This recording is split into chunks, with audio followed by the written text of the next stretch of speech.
Gimana Waalaikumsalam. kabarnya? Waalaikumsalam warahmatullahi wabarakatuh. Baik, Pak. Baik, alhamdulillah. Sudah selesai TS-nya ya. Ini masih kurang 4 orang ya, Mbak Nisa ya. Betul, Pak. Oke, baik, kita mulai dari ini dulu aja deh. Kontrak pembelajaran, mengingatkan kembali ada tugas yang harus dibuat walaupun masih lama untuk pengumpulannya. Jadi di PJJ ke-8 ini kita ada tugas nanti untuk menyusun ya satu makalah dengan topik tematik pilihan. Ini tugas kelompok, jadi kita punya 10 kelompok ya. Jadi nanti 10 kelompok dibagi ada tematik pilihan kurang lebih seperti ini topik makalahnya ya, dan 4 tema. Nanti silahkan dibagi Mbak Nisa ya. Kalau bisa ada yang 4-4-nya ada yang mewakili lah ya. Jadi mungkin 10 kelompok ya, ada yang 3 kelompok, ada yang 2 kelompok mengambil tema yang sama, hanya mungkin penekanannya bisa jadi berbeda ya, sudut pandang penekanannya mungkin bisa dibedakan ya. Itu nanti dikumpulkan di PJJ ke-14, jadi sudah menjelang UAS kurang lebih ya, sudah menjelang ujian akhir ya, dikumpulkan untuk yang tugas kelompok ini. Baik, mohon maaf saya belum selesai mengoreksi untuk nilai UTS-nya, tapi yang pilihan ganda sudah selesai sebenarnya. Yang IC yang belum. Dari hasil untuk pilihan ganda, ini rata-rata nilainya dari 50 soal itu kurang lebih 35,9, berarti 36 ya. 36 rata-ratanya, dengan tertinggi 41, yang terendah 29. Jadi hampir merata di kisaran 30 sampai 40. Ya, yang di atas 40 sedikit, yang di bawah 30 juga hanya 1 orang. Ya. Mudah-mudahan nanti untuk nilai IC-nya bisa membantu meningkatkan atau ya, menaikkan nilai secara kumulatif. Selain yang kemarin kita beberapa kali kuis, itu nanti insya Allah kita akan ambil yang tertinggi mungkin 3 dari 7 kali kuis, mungkin 3 yang kita ambil ya. Jadi saya akan pilih coba yang paling tinggi di antara 7 kuis itu mana, sehingga nanti bisa membantu untuk nilai UTS dan juga UAS-nya. Demikian juga di paruh kedua ini, saya juga akan coba untuk memberikan kuis-kuis dalam rangka untuk membantu nilai aktivitas, selain juga sekaligus untuk latihan. Ya. Jadi itu ya, nanti untuk yang tugasnya membuat makalah yang ada di kontrak pembelajaran slide yang ke-10. Ya, pilihannya ada 4 tema, nanti dibagi saja siapa atau kelompok mana yang mengambil tema pertama, tema kedua, tema ketiga, dan tema keempat. Ada yang mau ditanyakan dulu masalah penugasan sebelum kita ke materi? Pak, izin bertanya, Pak. Silakan, Mbak. Untuk tata penulisannya gitu, Pak. Seperti Ya, kemarin atau? ada di kotak pembelajaran juga. Sebentar kita lihat. Ini sistematikanya ya. Intinya ada pendahuluan, isi, dan penutup, kemudian dirinci lagi menjadi seperti yang sebelah kanannya ya. Jadi ikut di slide yang ke-11 untuk sistematika penulisannya.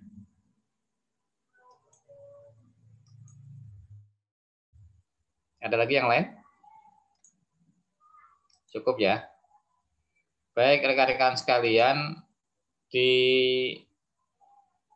PJJ yang ke-8 ini atau PJJ pertama setelah UTS, ya kita akan berdiskusi terkait dengan siklus penerimaan, ya, atau manajemen penerimaan negara. Ya, dan insya Allah nanti ada presentasi dari kelompok 5 ini ya berarti ya. Kelompok 5 Mbak ya? Betul, Benar Pak. ya?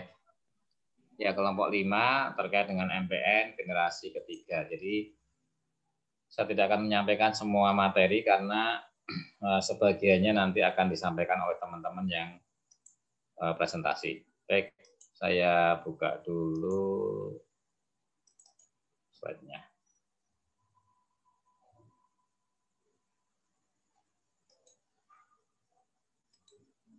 Baik, rekan-rekan sekalian, kita masuk di siklus penerimaan. Di sebelumnya, ya, mulai dari awal pembelajaran, ya, itu pembelajaran yang kedua, kalau nggak salah kita bicara overview, ya, overview modul-modul yang ada di Sakti dan di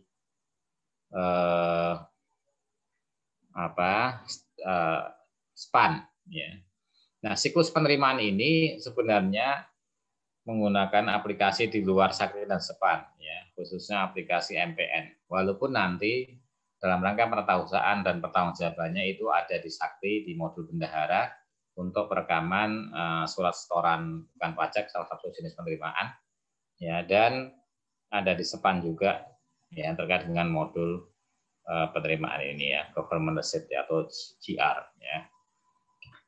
Oke, kita masuk langsung di dasar hukum, ya, di mana ada Undang-Undang Nomor 17 Tahun 2003 ya, Undang-Undang Keuangan Negara. Di sana ada definisi penerimaan dan pendapatan, yang mana ternyata berbeda ya antara penerimaan dan pendapatan. Nah, penerimaan ini ruang lingkupnya lebih luas, lebih besar dibandingkan pendapatan. Kalau penerimaan intinya uang yang masuk ke kas negara. Apa saja? Ya bisa jadi pendapatan, ya, bisa juga utang, ya, utang masuk itu makanya disebut dengan penerimaan pembiayaan, ya, bisa hibah, ya. Nah, tapi prinsipnya bahwasanya penerimaan negara lah, ya, semua uang yang masuk ke kas negara. Ya, sedangkan pendapatan negara merupakan hak pemerintah pusat yang diakui sebagai penambah nilai kekayaan bersih. Ya, nanti akan dibagi ya menjadi pendapatan pajak, kemudian pendapatan PNBP, ya, pendapatan gabungan pajak atau PNBP, lalu ada pendapatan hibah. Ya. Oke, dari definisi ini kita sudah tahu bahwasanya penerimaan negara ini lebih luas ruang lingkupnya, lebih luas cakupannya dibandingkan pendapatan. Di sini nanti ada yang namanya penerimaan pembiayaan, akunnya 41. Kalau di sebelah kanan pendapatan negara ini akunnya akun 4, ya. Kalau di sini bisa akun 4, bisa akun 7, ya. Akun 7 itu yang mana? Akun 71 ya, penerimaan pembiayaan. Ketika kita menerbitkan surat utang negara, obligasi ataupun sukuk misalkan, maka itu akan dapat uang masuk kas negara, nah nanti dia bisa menjadi penerimaan negara. Dan itu kita sering sebut dengan pembiayaan. Dan sudah menjadi rahasia umum bahwasanya setiap ada kegiatan, ya, yang akan dilakukan oleh pemerintah, ya, pemerintah ingin membangun, ingin mensejahterakan rakyatnya, ingin menjamin ya pendidikan warganya, maka tentu butuh sumber dana. Sumber dananya dari mana? Ya dari sini, ya, dari penerimaan negara yang intinya garis besarnya dari pendapatan dan dari pembiayaan, ya, pendapatan negara dan pembiayaan. Di pendapatan negara nanti akan dibagi menjadi 3 macam. Ada pendapatan pajak, pendapatan bukan pajak, dan pendapatan hibah. Oke, kemudian terkait dengan kewenangan, ya, Menteri Keuangan selaku pengelola, ya, fiskal. Maka di antara tugasnya Menteri Keuangan itu, ya, melaksanakan pemungutan pendapatan negara yang telah ditetapkan dengan undang-undang. Sehingga nanti ada yang namanya pendapatan pajak, itu ada undang-undangnya, ada PP-nya, ya. Kemudian pemungutan terkait dengan PNBP, itu juga ada PP tarifnya, ya, ada peraturan perundangannya. Lalu, ya, di sisi pengguna, ya pengguna anggaran atau pengguna barang, ya, Menteri Pimpinan Lembaga sebagai pengguna anggaran atau pengguna barang, Kementerian Negara Lembaga yang dipimpinnya di antara tugasnya adalah melaksanakan pemungutan penerimaan negara bukan pajak dan menyetorkannya ke kas negara. Hanya saja kalau untuk Menteri Pimpinan Lembaga sebagai pengguna anggaran atau pengguna barang, tidak semuanya punya PNBP. Contohnya misalkan kalau kita bicara lembaga negara seperti Mahkamah Konstitusi misalkan, atau Mahkamah atau Komisi Yudisial, ya, atau DPR, ya, atau MPR. Di sana kan memang tidak punya pendapatan negara, ya, sehingga dia memang bukan, dalam tanda kutip, bukan profit center, ya, dia hanya cost center, ya, dia hanya ada belanja saja.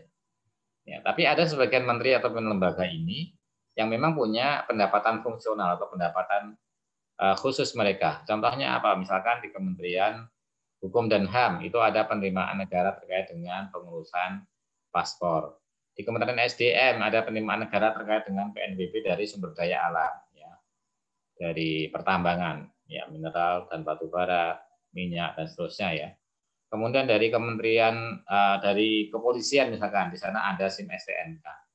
Dari BPN, ya, Badan Pertanahan Nasional, ya, ada pendapatan terkait dengan sertifikat, ya, pengurusan sertifikat tanah dan seterusnya.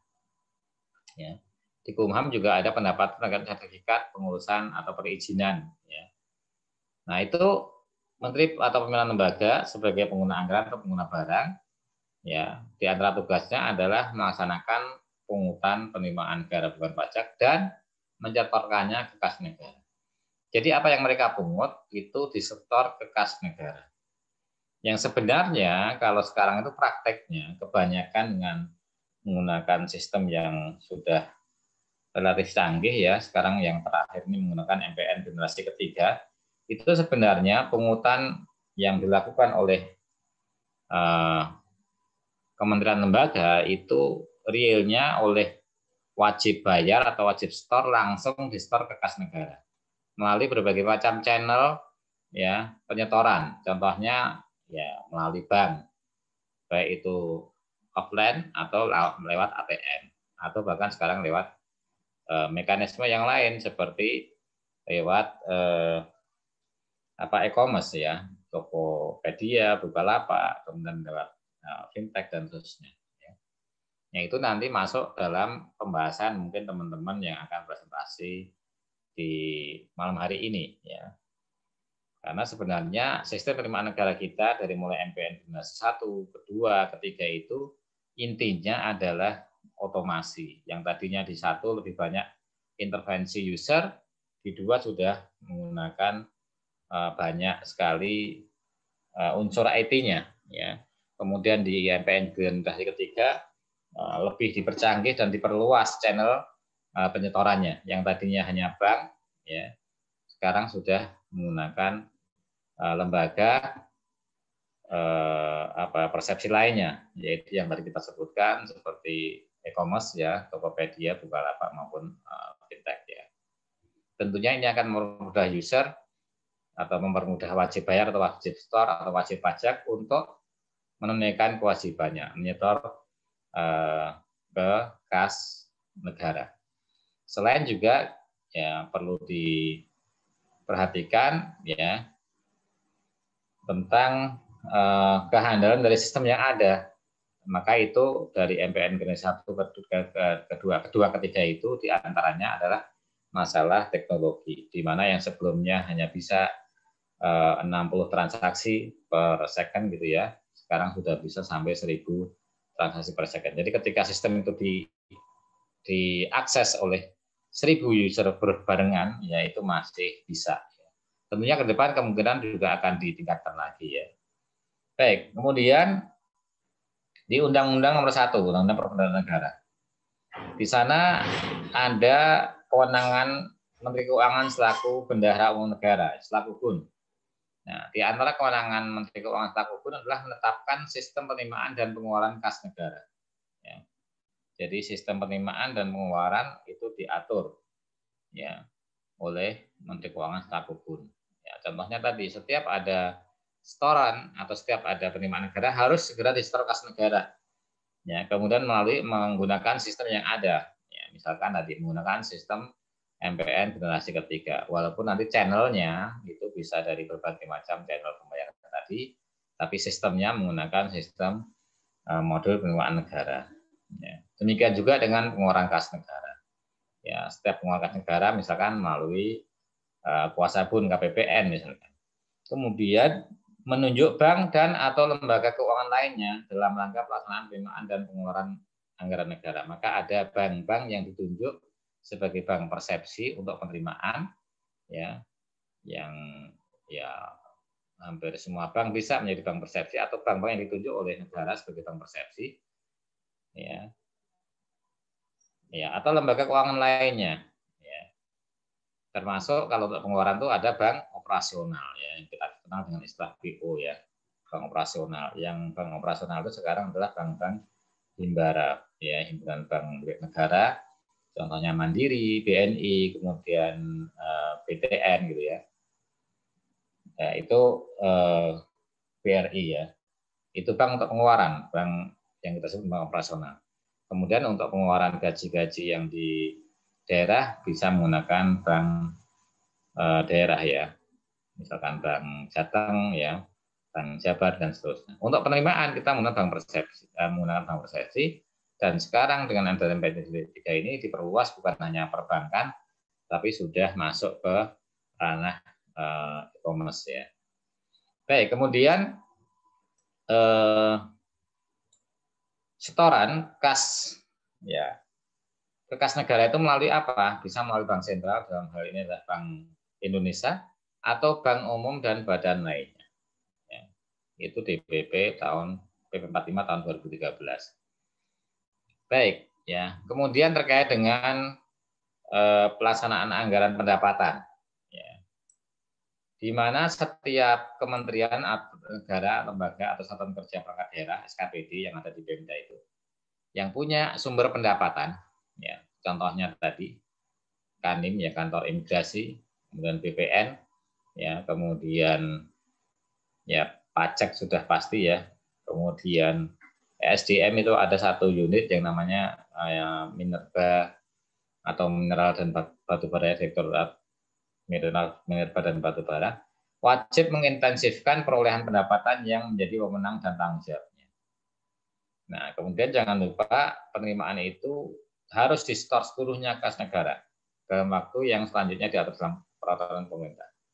Ya, jadi kalau ada uang masuk ke negara itu segera mungkin disetor. Ya, termasuk ketika bendahara, ya itu sebagai wajib pungut, ya wajib pungut, wajib store, maka dia memungut pajak nanti, ya kemudian disetorkan ke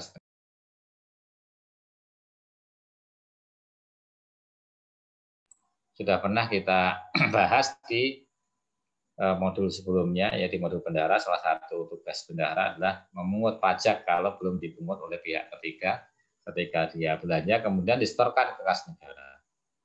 Ya, kemudian ya ini harus segera disetor kas negara dan tidak boleh ditunda-tunda. Ya. Lalu penerimaan kementerian negara atau lembaga atau SKPD boleh digunakan langsung, tidak boleh digunakan langsung untuk membiayai pengeluaran, kecuali nanti kalau dia itu jenisnya satker badan lain umum atau BLU. Contohnya rumah sakit, ya, atau perguruan tinggi, ya, atau BLU yang lainnya. Oh, di Kementerian Keuangan itu ada BLU, BPD, BLU sawit, ya. Kemudian ada yang biasanya memberikan beasiswa itu, ya. Di Kementerian Keuangan itu ada BLU juga terkait dengan itu. Kemudian PIP, ya.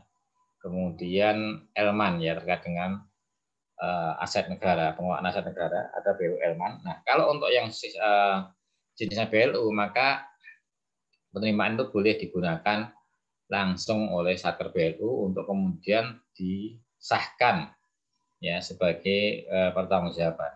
Ya.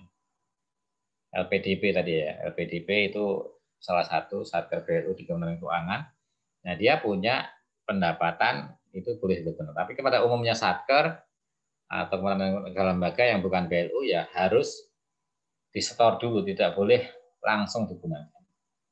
Ya. Baik. Nah, kemudian ini mencoba untuk mengkomparasikan ya manajemen pendapatan yang merupakan komponen kunci pada rantai nilai sistem pemeliharaan ya.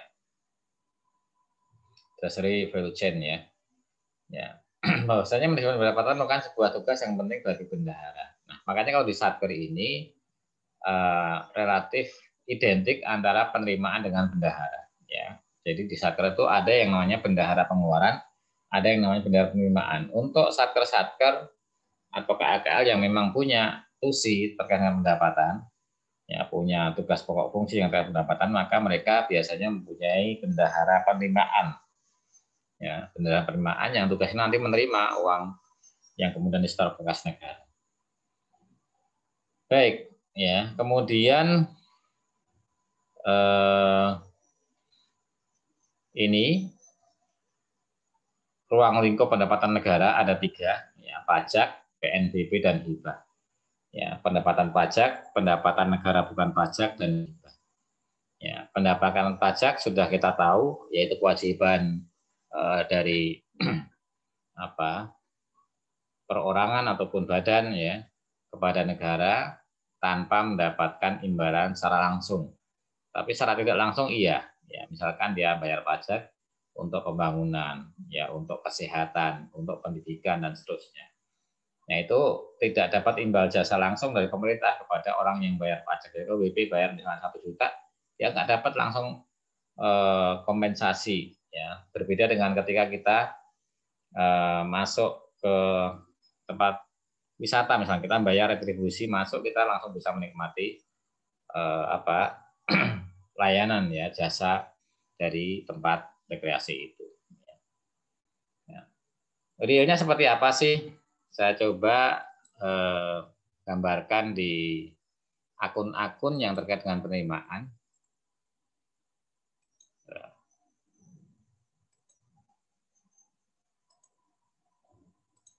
Nah ini contohnya, kelihatannya ini ya, pendapatan negara. Kelihatan nggak? Kelihatan, Pak. Saya ambil dari aplikasi Erecon ya. Nah di sini tadi kita sampaikan ada 3 macam ya. Pertama pendapatan pajak, kemudian PNBP, lalu hibah. Ya, adapun yang terakhir ini sebenarnya pendapatan dari sisi aktual ya. Ini untuk laporan saja. Tapi yang penerimaan yang ada kas ya, yang ada uangnya itu yang ini 41, 42, 43. Nah, pendapatan pajak apa saja? Misalkan pendapatan pajak dalam negeri, ada PPH. Ya, PPH ada PPH migas, non migas, fiskal dan seterusnya. Kemudian ada PPN. Ya, ada pendapatan pajak pertambahan nilai. PPN apa saja? PPN dalam negeri, impor dan seterusnya. Lalu ada pendapatan cukai. Ya, cukai termasuk pajak juga. Jadi ini domainnya DJP, Direktorat Jenderal Pajak dan Direktorat Jenderal Bea Cukai untuk pendapatan pajak ini. Jadi walaupun nanti ada bendahara Satker Perhubungan atau Satker-Satker di luar Kementerian Keuangan yang memungut pajak kemudian menyetorkannya, itu bukan pendapatan mereka, bukan pendapatan KL ya selain Kementerian Keuangan, bukan pendapatan selain DJP dan DJBJ. Ya. Ya, mereka membantu saja, membantu untuk menagih atau memungut, kemudian disetor ke kas negara menjadi pendapatannya DJP maupun DJBJ. Ya. Kemudian penerimaan negara atau pendapatan negara bukan pajak, apa saja itu? Ya, intinya terkait dengan sumber daya alam, ya, lalu dari kekayaan negara yang dipisahkan, ya, KND, lalu BLU, kemudian PNBP lainnya. Yang tadi sumber daya alam apa? Ya, itu dari minyak bumi, kemudian dari gas bumi, dari minerba. Ya, ini termasuk yang cukup besar untuk minerba ini, karena ini ya katanya dengan pendapatan royalti dari kuasa pertambangan ya, KP2 KKSK ya.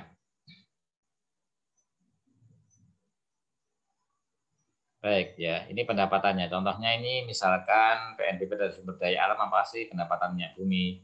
kemudian ini maksudnya bukan jualan minyak bumi ya, ketika ada perusahaan eksplorasi, nah dia harus bayar ke negara ketika dia melakukan penambangan ya.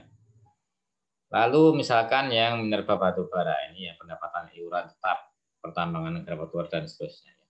Kemudian dari kehutanan, dari perikanan, dari panas bumi dan seterusnya, ini nanti masih detailnya dibagi-bagi ke bawahnya ya. Ya, kemudian ada pendapatan hibah. Hibah ini hibah dalam negeri maupun hibah luar negeri. Ya.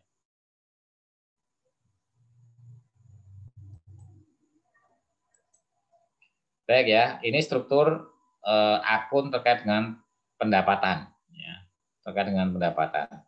41 papajakan, 42 PNBP, lalu 43 hibah. Baik, ya kita lanjut lagi ke slide-nya.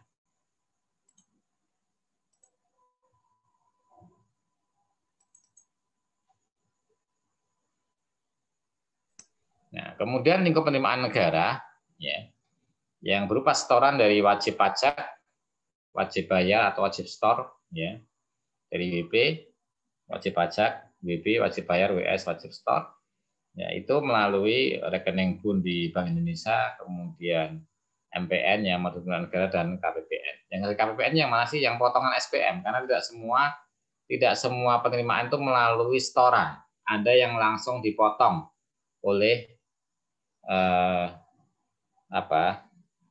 pada saat mengajukan SPM SP2D itu. Ya, di sini masuk nanti ruang lingkupnya KPPN. Ya, ketika ada potongan-potongan pendapatan. Contohnya apa potongan pendapatan? Misalkan potongan terkait iuran IWP ya, iuran wajib. Ya, di mana pada waktu kita mendapatkan gaji biasanya di SPM gaji itu nanti ada potongan pajaknya, ada potongan PFK ya, perhitungan pihak ketiga, ya misalkan untuk yang ke Askes, Paspen berapa. Lalu ada juga bisa jadi potongan terkait dengan PNBP, misalkan sewa rumah dinas. Jadi ketika ada pejabat atau pegawai yang menempati rumah dinas, maka dia harus membayar, walaupun bayarnya murah, nah itu masuk kategori PNBP. Atau ketika nanti ada pegawai yang menghilangkan barang milik negara, maka dia biasanya dipotong lewat gaji. Ya, kalau non pegawai atau sudah disersi atau sudah keluar biasanya lewat setoran. Ya. Baik. Nah, apa yang melalui BI? Yang melalui BI adalah terkait dengan penjualan surat utang negara yang tadi kita sampaikan, bahwasanya penerimaan negara itu bisa berupa pendapatan akun 4 maupun bisa berupa pembiayaan akun 7. Nah, kalau akun 4 tadi ada 3, 41, 42, 43. 41 itu pajak, 42 PNBP, 43 hibah. Nah, kemudian untuk penerimaan dari pembiayaan, contohnya ini dari penjualan utang negara nanti ada 71 ya pembiayaan. Keluarnya nanti pakai 72 ya pengeluaran pembiayaan. Ya. Oke, jadi ini isi yang melalui penerimaan melalui BI. Ya, yang pertama yang dari penjualan sun ya atau obligasi. Yang kedua misalkan untuk menampung penerimaan yang terkait dengan penerimaan pembiayaan, khususnya yang diperoleh dari initial deposit dan replenishment. Ya. Baik, nah sekarang kita masuk ke modul atau ke sistemnya, di mana kita kenal dengan MPN. Ya. MPN itu modul penerimaan negara, ya mulai jilid 1, 2, dan 3. Ini apa sih?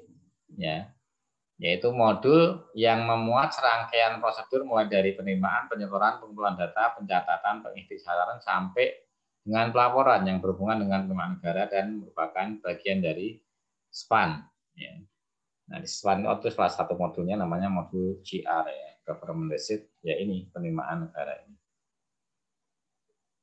Ya.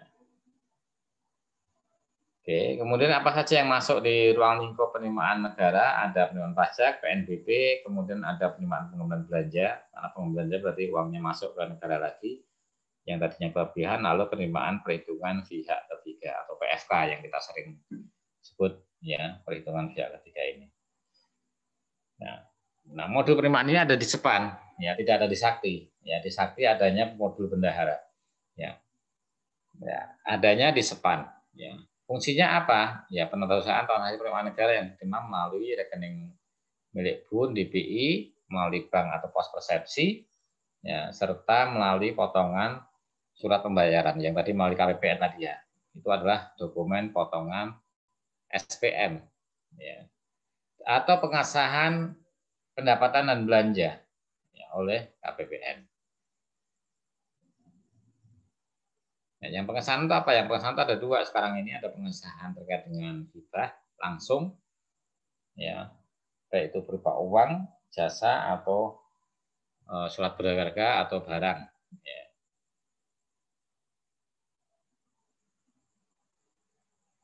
Baik. Nah ini perkembangannya, ada MPN generasi pertama, kedua, dan ketiga. Yang jelas nanti setelahnya itu menjelaskan perkembangannya dan perbedaannya, nanti mungkin bisa dibaca ya. Kalau di yang satu ini masih lebih banyak intervensi manual, ya sehingga datanya kurang valid dan seterusnya. Di MPN generasi kedua sudah mulai menggunakan teknologi terkini, ya. Tapi masih perlu ditingkatkan, maka muncullah MPN generasi ketiga. Ya, nanti kita dengarkan presentasi dari kelompok 5 ya terkait dengan MPN generasi ketiga, yang mana memang ada beberapa keunggulan, terutama dari sisi channel pembayaran yang diperluas, kemudian dari performan ya aplikasinya. Nah, ini contohnya alur penerimaan di mana ada wajib pajak atau wajib bayar atau wajib store menyetorkan ya kewajibannya menggunakan bisa menggunakan SSP ya surat setoran pajak kalau itu terkait dengan pendapatan pajak, atau SSBP surat setoran bukan pajak, atau SSPB surat setoran pengembalian belanja, intinya kan uang masuk ya, maupun surat setoran pengembalian cukai ya. Baik, nanti ini mungkin bisa dielaborasi di presentasi kelompok ini ya. Nah intinya munculnya MPN jilid kedua karena ada yang perlu disempurnakan. Apa itu? Mungkin karena pertama ada hambatan dan seterusnya. Baik, saya langsung saja ke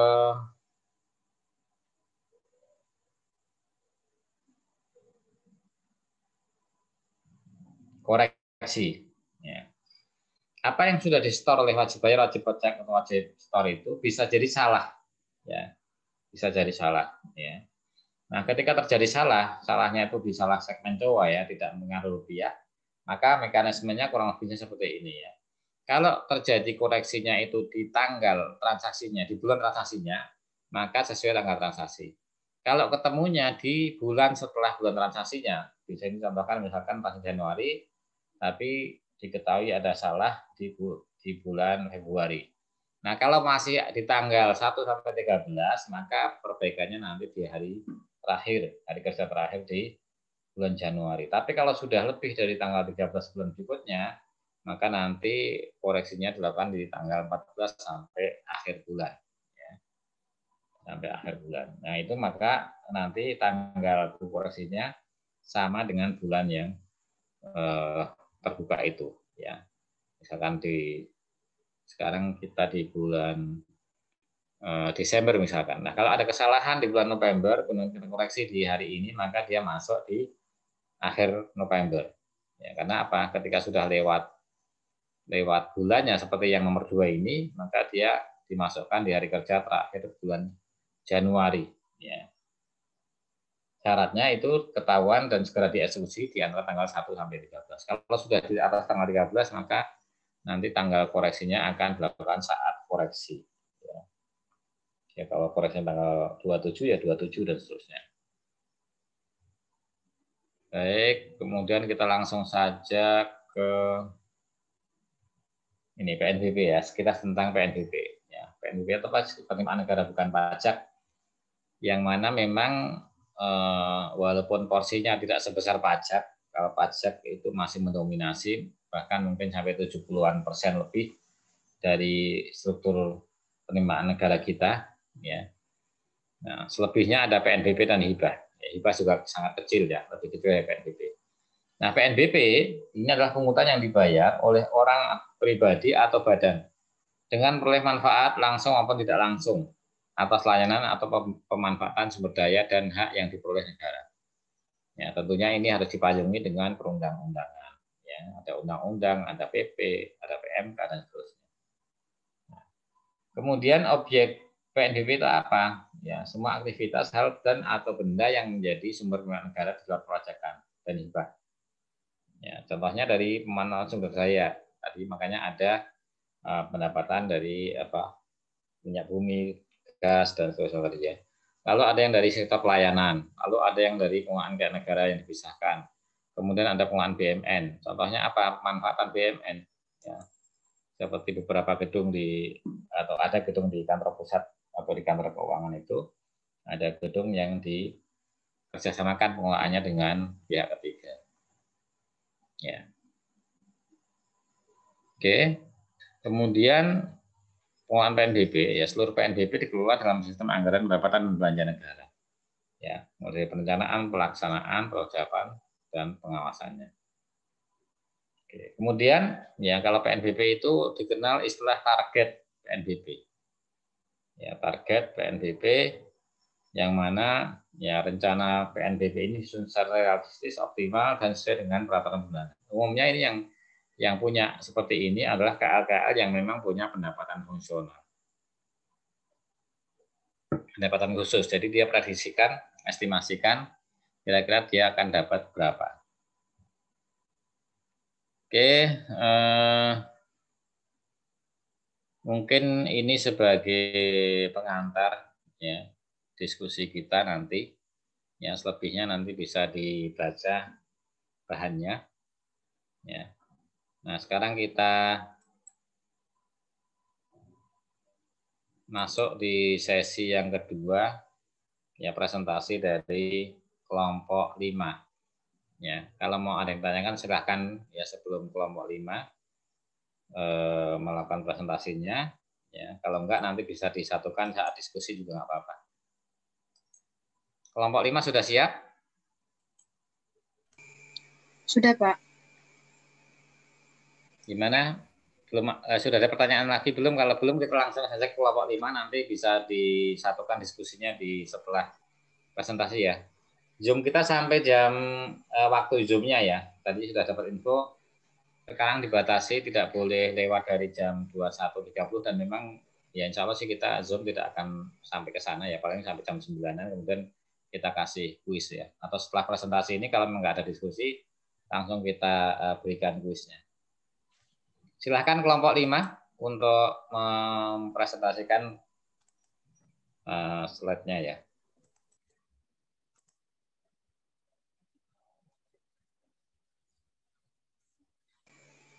Baik, Assalamualaikum warahmatullahi wabarakatuh. Selamat malam Pak Agung dan teman-teman semua. Perkenalkan, kami dari kelompok 5 akan mempresentasikan mengenai modul penerimaan negara generasi ketiga atau MPN G3. Anggota kelompok kami ada yang pertama Aziza Nurul, yang kedua ada Karisma Nurfitriana, dan yang ketiga ada Ratna Indah Juanita. Selanjutnya untuk penjelasan mengenai modul MPN ketiga akan dijelaskan oleh Azizah. Silakan disimak ya teman-teman. Oke. Yang pertama modul penerimaan negara. Modul penerimaan negara itu adalah sistem yang memuat serangkaian prosedur mulai dari penerimaan, penyetoran, pengumpulan data, pencatatan, pengikhtisaran, sampai dengan pelaporan penerimaan negara, khususnya yang akan terhubung dengan sistem perbendaharaan dan anggaran negara atau SPAN. Oke, next. Jadi, apa itu modul penerimaan negara generasi ketiga? Modul penerimaan negara generasi ketiga adalah penyempurnaan dari modul penerimaan negara generasi kedua yang dibangun dalam rangka mengelola penerimaan negara secara lebih akurat dan tepat waktu. Jadi, pengembangan modul penerimaan negara generasi ketiga itu adalah untuk memudahkan wajib pajak, wajib bayar, atau wajib setor menyetorkan penerimaan negara, baik itu perpajakan maupun penerimaan negara bukan pajak ke kas negara. Oke, next. Kemudian perkembangan modul penerimaan negara. Jadi sebelum adanya modul penerimaan negara itu, ada 3 sistem penerimaan negara yang dioperasikan secara terpisah. Yang pertama, sistem penerimaan negara atau SISPEN yang dikelola oleh Ditjen Anggaran atau Perbendaharaan. Yang kedua, sistem monitoring pelaporan pembayaran pajak atau MP3 yang dikelola oleh Ditjen Pajak. Dan yang ketiga adalah sistem Electronic Data Interchange atau EDI yang dikelola oleh Ditjen Bea dan Cukai. Kemudian setelah adanya penerapan modul penerimaan negara, modul penerimaan negara pertama yang kemudian disempurnakan menjadi modul penerimaan negara generasi 1,5, yang kemudian disempurnakan kembali menjadi modul penerimaan negara generasi kedua, yang kemudian terakhir saat ini disempurnakan kembali menjadi modul penerimaan negara generasi ketiga. Next.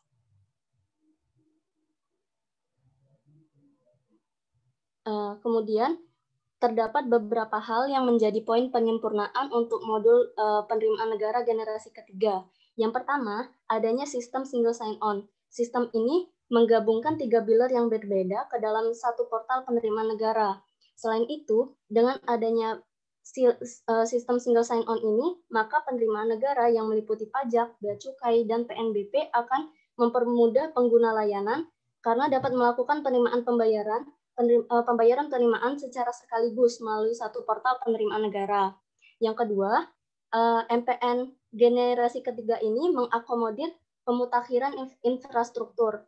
Jadi dengan adanya penggunaan infrastruktur terkini, maka kecepatan waktu proses transaksi bertambah secara signifikan menjadi 1000 transaction per detik. Yang ketiga, adanya kerjasama dengan lembaga persepsi lainnya. Dengan adanya modul penerimaan negara generasi ketiga ini, saluran penerimaan negara diluas cakupannya, tidak hanya melalui bank atau pos persepsi, tetapi juga melalui e-commerce dan financial technology, yaitu Bukalapak, Tokopedia, dan Finet Indonesia. Untuk slide selanjutnya akan dijelaskan oleh Ratna. Baik, kemudian kita akan bahas cara memakai portal MPN G3. Next. Nah, pertama-tama pengguna baru dapat mengakses portal SSO melalui situs MPN G3 di mpn.kemenq.go.id. Kemudian next.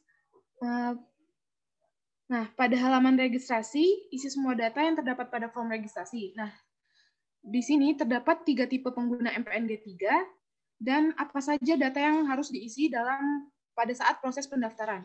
Untuk tipe pengguna umum, data yang harus diisi sebagai berikut, yaitu email, password, jenis NPWP wajib bayar, nama wajib bayar, alamat, nomor telepon, dan ID peserta untuk bendaharawan atau pemungut. Next. Kemudian ada tipe pengguna yang kedua, yaitu kementerian atau lembaga. Data yang harus diisi dalam registrasi yaitu email, username, password, jenis NPWP wajib bayar, NIP, provinsi dan kabupaten atau kota, nomor telepon, kementerian atau lembaga, unit, satker, dan ID peserta untuk bendaharawan atau pemungut. Next. Kemudian yang tipe pengguna ketiga yaitu SDA non-migas. Data yang harus diisi sama dengan kementerian atau lembaga dengan tambahan nama badan usaha, NPWP badan usaha, alamat badan usaha, dan telepon badan usaha. Next, kemudian pengguna akan mendapatkan email aktivasi pengguna yang dikirimkan ke email saat registrasi. Nah, setelah membuka email aktivasi, pengguna melakukan klik aktivasi pengguna pada halaman email aktivasi. Nanti tampilannya seperti ini. Next. Setelah itu, pada halaman aktivasi, pengguna diwajibkan melakukan pengisian username, email ID, serta password yang telah didaftarkan sebelumnya. Next. Setelah pengisian selesai, akan tampil notifikasi aktivasi pengguna berhasil seperti ini. Kemudian, pengguna login kembali dengan email yang telah diaktifasi sebelumnya. Next. Setelah login, pengguna dapat melakukan pembuatan tagihan dengan mengakses menu billing. Jadi di sini billingnya itu ada 3 yang seperti tadi ada DJA, billing DJP, dan billing DJBC. Next. Setelah itu, pengguna dapat mengisi formulir sesuai yang ada. Setelah diisi formulir ini, nanti pengguna akan mendapatkan kode billing. Next. Yang kemudian kode billingnya itu dapat digunakan untuk memproses pembayaran. Next. Nah, pembayaran ini dapat dilakukan melalui e-banking, yaitu ada Bank BRI, BNI, Mandiri, Bank BTN, dan 78 bank lainnya. Lalu dapat juga dilakukan melalui m-banking dan e-commerce seperti Bukalapak dan Tokopedia, dan selanjutnya juga dapat dilakukan melalui dompet digital, yaitu Vinet Teknologi. Slide berikutnya akan dijelaskan oleh Ima. Baik teman-teman, selanjutnya saya akan menjelaskan tentang alur penerimaan negara MPN G3. Nah, seperti yang dijelaskan oleh Aziza tadi, bahwa dalam MPN G3 itu ada sesuatu yang baru, yaitu adanya portal SSO penerimaan negara dan adanya lembaga persepsi lainnya. Nah, di sini dengan adanya portal SSO penerimaan negara ini, user atau penyetornya itu tidak usah melakukan akses portal yang berbeda ketika akan melakukan pembayaran jenis penerimaan negara yang berbeda. Jadi cukup dengan mengakses satu portal aja, yaitu portal SSO penerimaan negara, penyetor dapat melakukan pembayaran ke berbagai jenis penerimaan negara. Maka dari itu, portal SSO penerimaan negara ini akan terkoneksi, adanya interkoneksi antara biller, yaitu DJP, DJPC maupun DJA, dengan bank persepsi, pos persepsi, atau lembaga persepsi lainnya. Selanjutnya, seperti yang dijelaskan oleh Ratna tadi, bahwa yang pertama itu penyetor, yaitu wajib pajak, wajib bayar, maupun wajib setor, itu akan melakukan registrasi ke portal SSO penerimaan negara. Nah, setelah melakukan registrasi, di menu billing, penyetor bisa memilih mau billernya itu siapa, bisa ke DJP, bisa ke DJPC, maupun ke DJA. Setelah memilih biller, penyetor tersebut mengisi seperti form untuk mendapatkan kode billing. Nah, setelah mendapatkan kode billing, billernya itu akan memberikan notifikasi kode billing ke settlement. Dan selanjutnya, dari segi penyetor itu akan melakukan pembayaran ke bank atau pos persepsi dan lembaga persepsi lainnya. Nah, di sini penyetor ataupun wajib pajak, wajib bayar maupun wajib setor dapat memilih mau melakukan pembayaran di mana, di bank persepsi, di pos persepsi, atau di lembaga persepsi lainnya. Nah, lembaga persepsi lainnya ini tadi kan merupakan sesuatu yang baru ya dari MPN G3. Tetapi sebenarnya lembaga persepsi lainnya ini tuh memiliki fungsi yang sama dengan bank persepsi, yaitu menerima setoran, melimpahkan ke kas negara, lalu melaporkan penerimaan negara. Nah, dengan adanya lembaga persepsi lainnya ini, dia itu memiliki manfaat gitu, memiliki kelebihan, yaitu dia tuh dapat menambah agen penerimaan. Yang kedua, dia dapat diakses 24/7. Yang ketiga, dia dapat mendorong cashless payment. Dan yang keempat, tarif imbalan jasanya di lembaga persepsi lainnya itu lebih murah dibandingkan dengan bank atau pos persepsi. Kalau di lembaga persepsi lainnya, tarif imbalan jasanya itu 2.000. Tapi kalau di bank atau pos persepsi, tarif imbalan jasanya itu sebesar 5.000. Nah, untuk contoh lembaga persepsi lainnya sendiri itu ada 3, yaitu ada Bukalapak, ada Tokopedia, sama ada Vinet. Kemudian setelah penyetor itu memilih mau bayar kemana, bank persepsi, pos persepsi, atau lembaga persepsi lainnya akan menampilkan data billing yang kemudian akan dikonfirmasi oleh WP, WB maupun WS, dan selanjutnya akan dilakukan pembayaran. Setelah dilakukan pembayaran, bank persepsi, pos persepsi, atau lembaga persepsi lainnya akan memberikan informasi pembayaran ke settlement. Setelah itu, settlement itu akan menerbitkan NTPN yang diberikan kepada bank persepsi, pos persepsi, ataupun lembaga persepsi lainnya, dan settlement itu akan memberikan notifikasi ke biller. Setelah itu, setelah mendapatkan NTPN, bank persepsi, pos persepsi, ataupun lembaga persepsi lainnya akan menerbitkan BPN atau bukti penerimaan negara. NTPN tadi itu nomor transaksi penerimaan negara. Lalu selanjutnya, bank persepsi, pos persepsi, atau lembaga persepsi lainnya akan melakukan pelimpahan dan pelaporan terkait dengan penerimaan negara tersebut. Nah, pelimpahannya tadi dilakukan ke subrekening kas umum negara. Sedangkan untuk pelaporannya, bank persepsi, pos persepsi, atau lembaga persepsi lainnya akan mengirimkan atau menyampaikan LHP atau laporan harian penerimaan, daftar nominatif penerimaan, sama rekening koran ke KPPN khusus penerimaan. Kemudian setelah itu dari settlement sendiri akan mengirimkan data transaksi penerimaan ke SPAN. Setelah selesai, KPN khusus penerimaan akan melakukan penatausahaan terkait data transaksi yang ada di settlement, yang ada di SPAN, dan yang ada di sub rekening kas umum negara. Next. Selanjutnya adalah terkait alur pelimpahan dan pelaporan.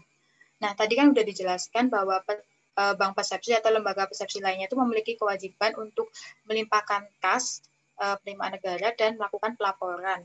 Nah, untuk pelimpahan kas sendiri dilakukan oleh bank persepsi atau lembaga persepsi lainnya melalui BIRTGS.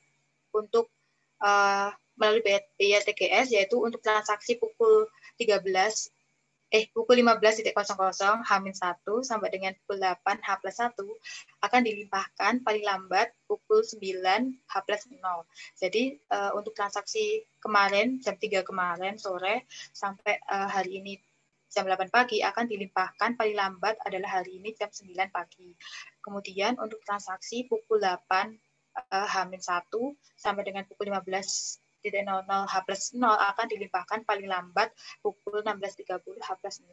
Dilimpahkannya kemana? Dilimpahkannya ke sub rekening kas umum negara di Bank Indonesia. Kemudian terkait selanjutnya yaitu tentang pelaporan. Nah, untuk transaksi pukul 15.00 H-1 sampai dengan 15.00 H+0 akan dilaporkan paling lambat adalah pukul 9 H+1.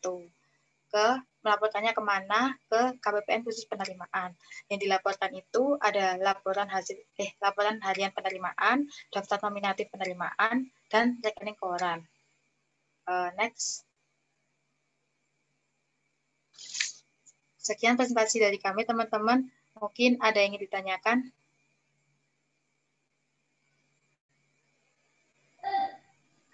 Izin bertanya. Ya, silakan. Tadi kan di bagian penyempurnaan MPN G3 dijelasin tuh ada bantuan dari lembaga persepsi lainnya kayak e-commerce sama vintage. Nah, apa sih persyaratan suatu lembaga itu bisa menjadi salah satu lembaga persepsi lainnya yang bantuin pemerintah untuk penyempurnaan MPN G3 ini? Oke, pertanyaannya ditambung dulu ya. Selanjutnya ada yang ingin bertanya lagi, teman-teman? Maaf mau nanya tadi siapa ya yang nanya? Saya Putri Yolanda. Oh ya.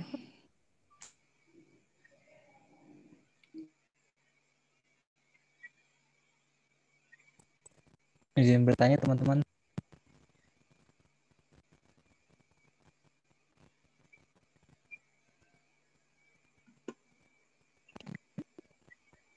Iya, silakan. Pengen nanya ini, kan ini bank atau pos persepsi bakal menyetor penerimaan negara nih. Mungkin nggak terjadi gangguan gitu pada bank atau pos persepsinya. Terus kalau misalkan mungkin terjadi gangguan, itu gimana cara penyelesaiannya? Udah itu aja. Ya, baik Didi, makasih atas pertanyaannya. Adakah yang mau bertanya lagi, teman-teman?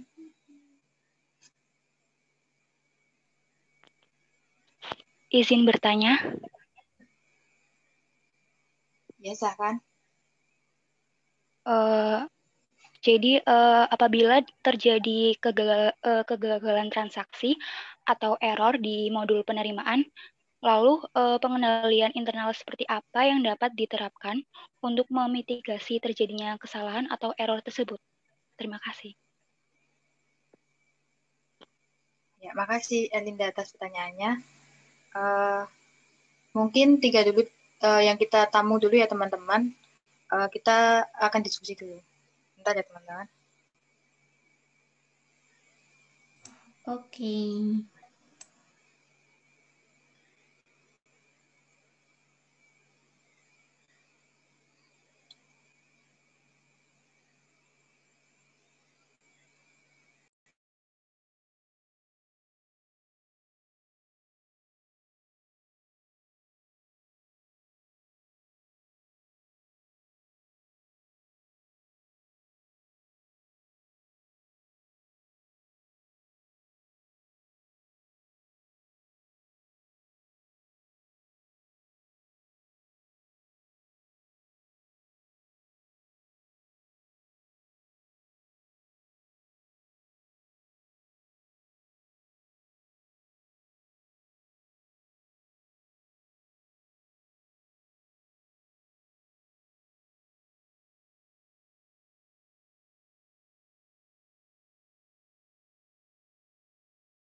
Gimana kelompok 5?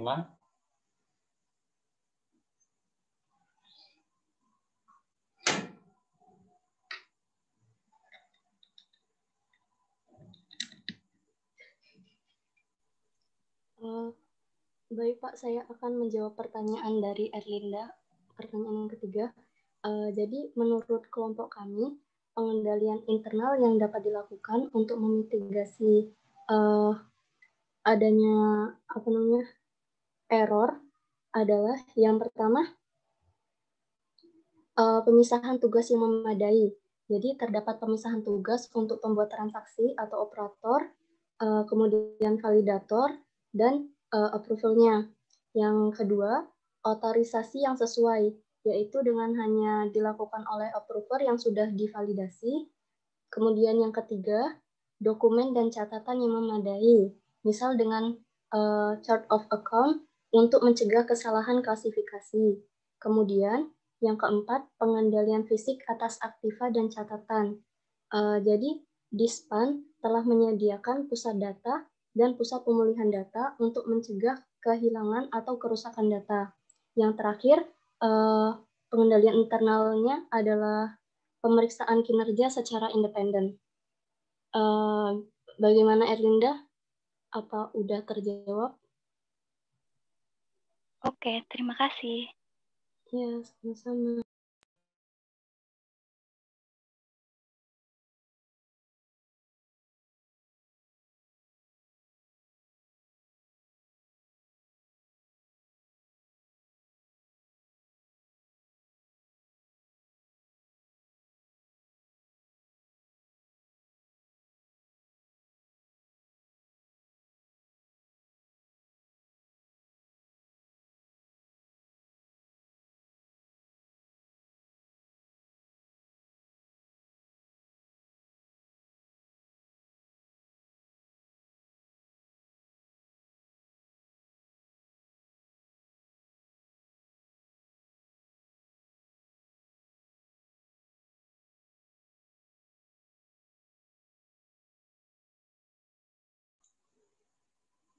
Baik, sambil menunggu untuk yang jawaban berikutnya ya.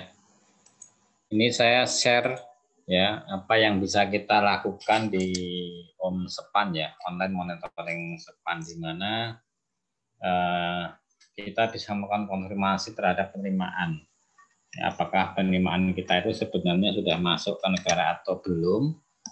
Ya, sebenarnya kalau sudah ada NTPN, ya itu berarti kita sudah mendapatkan nomor transaksi yang itu berarti berhasil masuk ke kas negara. Kemudian di antara mitigasinya kita sudah menggunakan konsep billing system. Jadi sebelum kita store ke negara, itu sudah ada sistem yang memberikan billing ke kita. Tadi kita sebut ada yang namanya biller ya, ada 3 biller. Ya, untuk pajak itu billernya ada di DJP, kemudian bea cukai ya, pajak bea cukai ya itu ada di BC ya, Jasa. Kemudian ada biller PNBP yaitu menggunakan Simponi yang ada di DJA. Itu pun masih ada nanti yang sub billernya. Contohnya kalau kita ngurus paspor misalkan, bagi yang pernah ngurus paspor, kan kita awalnya daftar, kemudian datang, diwawancara, lalu setelah itu dipoto dan seterusnya, kemudian diberikan kode billing, nanti store dengan kode billing ini. Nah, store silakan di channel storan yang tadi sudah disampaikan. Di MPN generasi ketiga bukan hanya perbankan, tapi juga ada e-commerce misalkan. Ya, itu salah satu bentuk pengendalian sebenarnya. Bahwasanya kalau dia tidak dapat billing, ya berarti dia nggak bisa bayar. Ketika sudah dapat billing, baru dia bisa melakukan setoran. Kemudian yang lain ya, ini kan kalau sudah masuk ke terutama yang menggunakan perbankan itu kan ada mekanisme ya. Mekanisme apabila ada masalah biasanya mereka menyediakan layanan call center misalkan ya. Seperti ini misalkan di Mandiri ya. Itu ada di FAQ-nya ya, bagaimana kalau terjadi kendala pembayaran MPN generasi ketiga, maka mereka menyediakan helpdesk, ya, baik itu lewat call center maupun lewat email dan seterusnya. Dan mungkin teman-teman pernah ya kejadian ketika dia menarik uang, nggak keluar uangnya, tapi seolah-olah terkredit ya, atau terdebat ya. Tapi nggak lama kemudian muncul notifikasi yang tadinya terkredit, terdebit itu kemudian dimasukkan lagi kredit, ya dikreditkan ya, artinya dimasukkan lagi, nggak jadi ditarik gitu ya. Nah, sistem-sistem informasi yang digunakan oleh perbankan maupun lembaga persepsi lainnya, dalam hal ini Tokopedia, kemudian Bukalapak, Fintech dan seterusnya, itu juga masing-masing sistemnya saya kira mereka sudah punya mekanisme kalau sampai terjadi kegagalan transaksi. Ya, biasanya kan masalah time out dan seterusnya. Itu mungkin sebagai tambahan ya. Silahkan untuk pertanyaan selanjutnya bisa dijawab teman-teman kelompok 5 atau teman-teman yang lain yang ingin menjawab juga boleh. Monggo. Ya, baik Pak. Saya akan menjawab pertanyaan dari Didi tadi. Pertanyaannya, apakah mungkin ada gangguan pada bank atau pos persepsi saat hendak menyetor penerimaan negara? Kalau ada, gimana cara penyelesaiannya? Nah, jadi setelah berdiskusi, menurut kelompok kami, mungkin saja terjadi beberapa gangguan, seperti tidak dapat akses ke bank atau pos persepsi. Nah, jadi berdasarkan PMK nomor 37 garing PMK 05 garing 2007 yang mengubah PMK nomor 99 garing PMK 06 garing 2006 tentang modul penerimaan negara Kementerian Keuangan, dijelaskan dalam pasal 9A ayat 1, dalam hal terjadi gangguan terhadap modul penerimaan negara sehingga secara teknis menyebabkan modul penerimaan negara tidak dapat diakses oleh bank persepsi, bank devisa persepsi, dan pos persepsi, maka bank persepsi, bank devisa persepsi, atau pos persepsi melakukan hal-hal sebagai berikut. Pertama, wajib menerima setoran penerimaan negara. Kedua, mengadministrasikan penerimaan negara secara offline dan memberikan NTB atau NTP pada bukti setor. Ketiga, memberitahukan secara tertulis kepada KPPN mitra kerjanya atas terjadinya gangguan jaringan komunikasi, lalu melakukan prosedur perekaman ulang pada saat jaringan komunikasi telah dapat berjalan normal. Kemudian, kalau dalam hal modul penerimaan negara tidak dapat diakses sebagaimana dimaksud pada ayat 1 tadi, maka sebelum diterbitkan NTPN, bank persepsi, bank devisa persepsi, atau pos persepsi wajib melakukan pengesahan atau validasi dokumen sumber penerimaan negara dengan NTB atau NTP secara offline.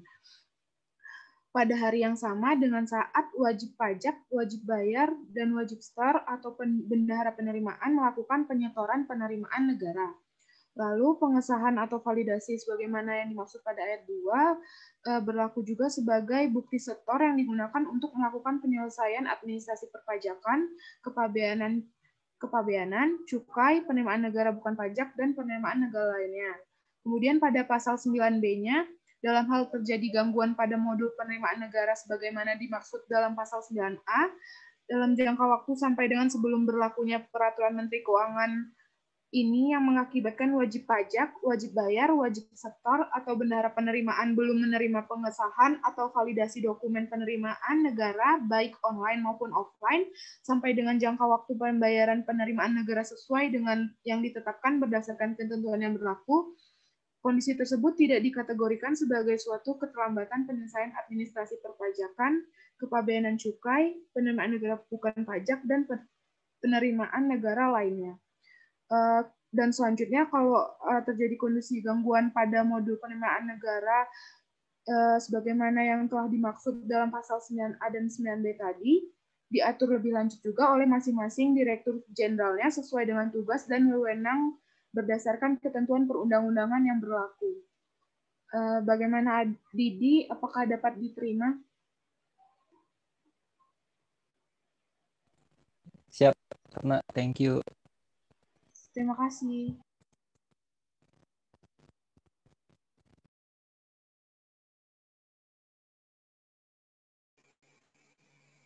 Baik teman-teman, sekarang saya akan mencoba menjawab pertanyaan Yola terkait apa syarat untuk menjadi lembaga persepsi lainnya.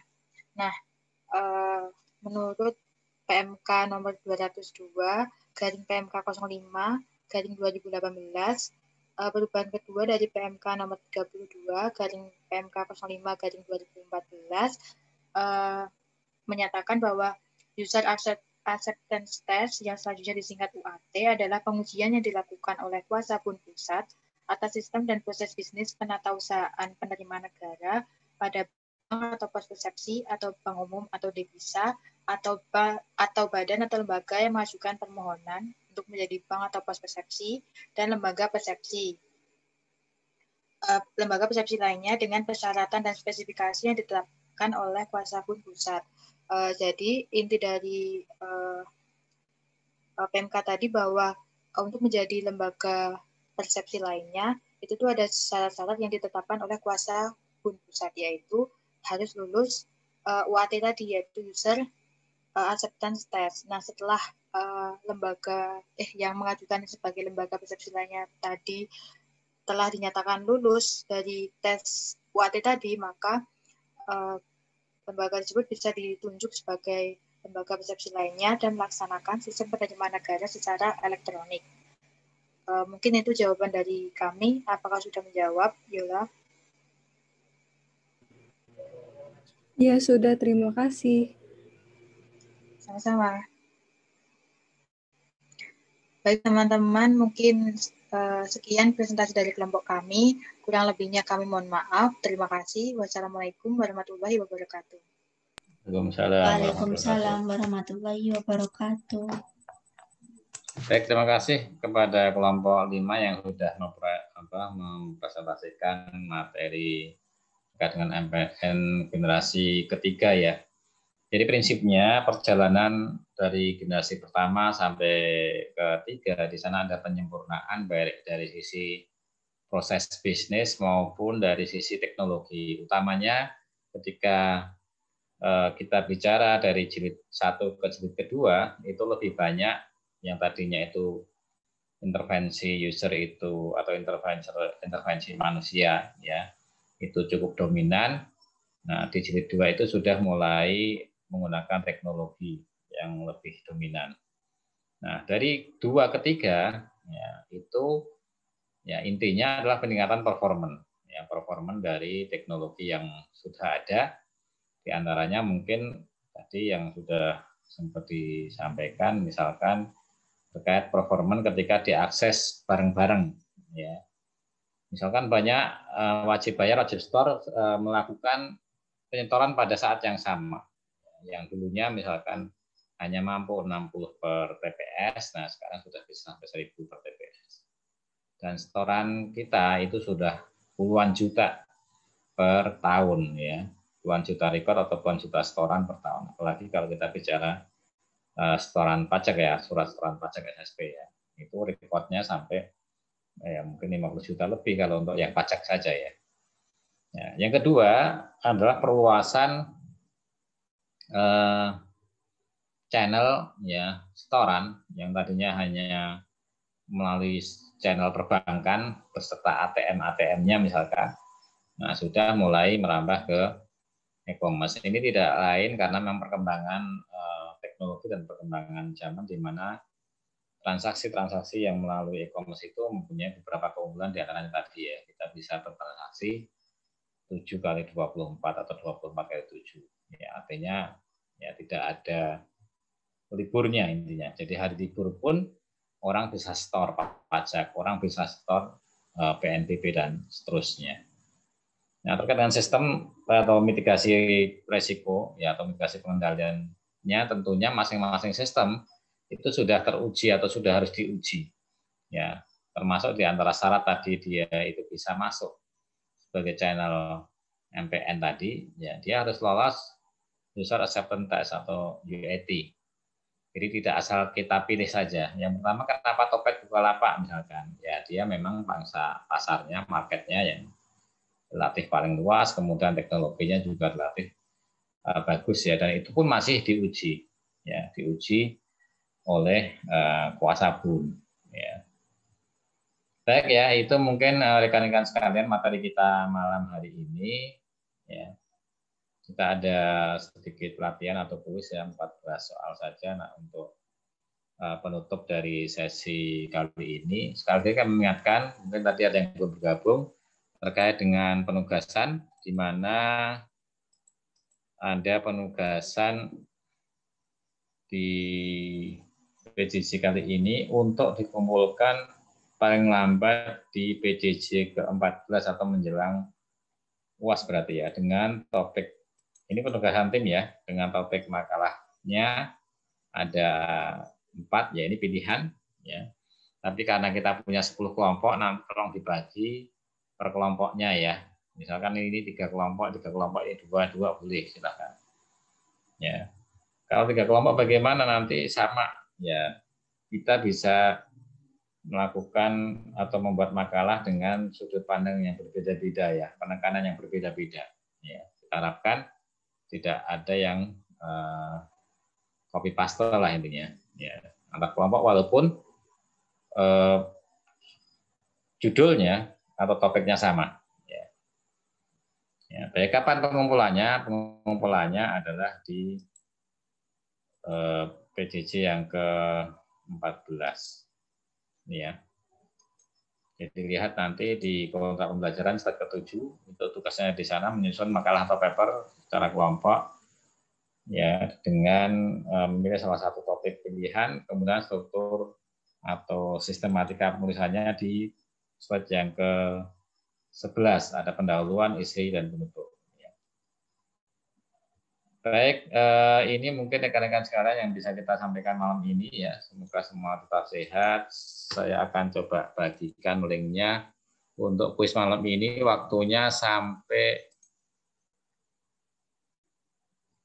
jam sampai jam 21.30.